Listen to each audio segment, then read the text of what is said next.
Am I the a-hole for going no contact with my parents after finding out they're expecting another baby? Throwaway for obvious reasons. Some details adjusted for privacy. So, I'm not going to list exact ages or timelines, but this has been building for years. Decades, even. My biological mom was never in the picture. I was still a baby when my dad married my stepmom, so she's technically the only mother I've ever really known. But even saying that out loud feels false. From the beginning, my dad made it very clear that I was not to talk about my bio mom. She was just a donor, a mistake, and someone he wanted me to forget entirely. I was coached to call my stepmom mom from the start, even when I didn't feel it. Any resistance was met with guilt trips and lectures about how family is who raises you, not who births you. By the time I was in elementary school, my parents had already started having kids together, one after the other. Some years they'd space them out, but most of the time, it felt like there was a new baby every year. It wasn't long before I became part of their parenting plan, not as a big sibling, but as a live-in nanny. What started out as, "Can you help mommy bring me a diaper?"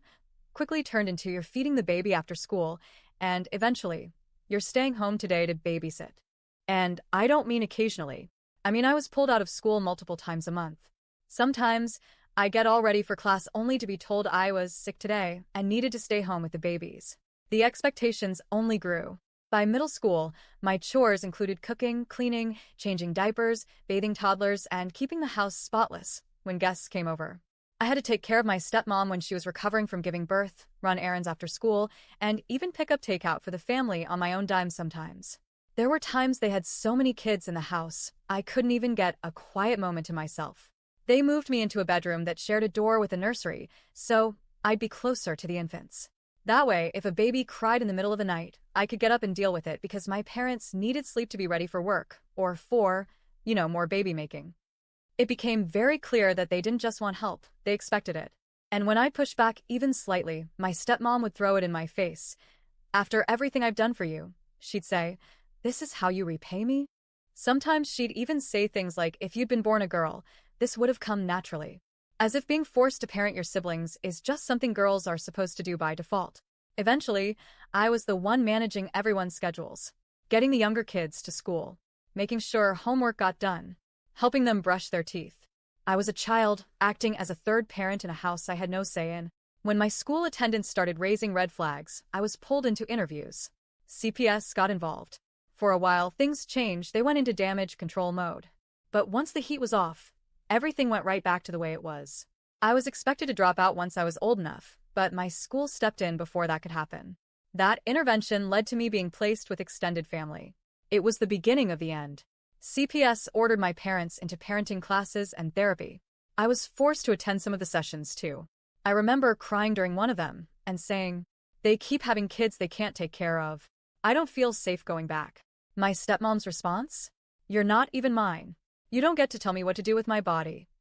After I left their home, I kept some contact, mostly out of obligation.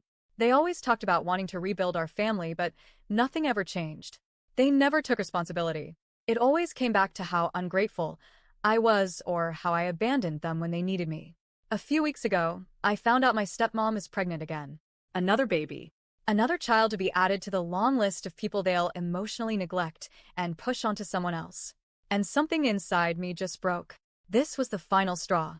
I blocked their numbers, stopped answering texts, just completely shut down contact.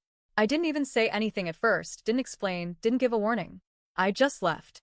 Now they've noticed. The messages are coming in fast. They're saying things like, "You can't walk away from your family," and "All your siblings love and miss you. They need you." My stepmom even left me a voicemail crying, saying she's overwhelmed and can't do this without me. And I feel guilty. Not because I think I'm wrong, but because that guilt was programmed into me for years. I was raised to feel responsible for all of them, even when it was killing me. And now, I'm being told that by walking away, I'm the one doing harm. That I'm abandoning a family who loves me. But what kind of love demands that you sacrifice your childhood? What kind of love says, "You're not really mine," and then builds an empire of dependence on your back? So, am I the a-hole for cutting them off and refusing to come back, knowing they're about to bring another child into this mess?